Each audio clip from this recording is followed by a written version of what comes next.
हमारे ज़माने में दे was just O levels. सीधे साधे ज़माने थे. But now there is IGCSE as well. Which do you think is better?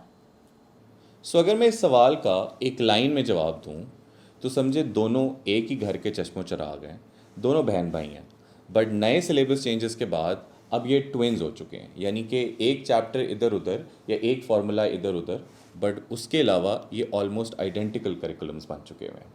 अगर आप इन दोनों में मेन डिफरेंस देखें तो वो ये है कि IGCSE में आपके पास दो पाथवे होते हैं, एक कोर पाथवे और एक एक्सटेंडेड पाथवे है। कोर पाथवे वो लोग लेते हैं कि जो स्टेम फील्ड्स यानी मेडिसिन और इंजीनियरिंग की तरफ नहीं जाना चाहते, बट वो साइंस का फ्लेवर लेना चाहते हैं। और एक्सटेंडेड पाथवे वो लेते हैं कि जो स्टेम फील्ड्स को परस्यू करना चाहते हैं। ओ लेवल्स में इस तरह का कोई डिफरेंस नहीं है। जो एक मेन और चीज़ आती है वो ये आती है कि कोर में आपका जो मैक्सिमम ग्रेड आ सकता है वो C आ सकता है और एक्सटेंडेड में आपका A स्टार आ सकता है। ओ लेवल्स में इस तरह की कोई डिस्टिंक्शन नहीं है।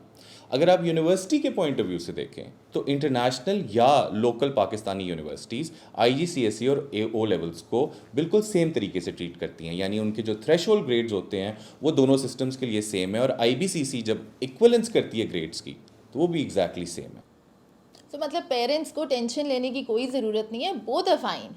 अगर आप फॉर ऑल प्रैक्टिकल पर्पसेस पूछें तो IGCSE और ओ लेवल्स में कोई एज सच डिफरेंस नहीं है।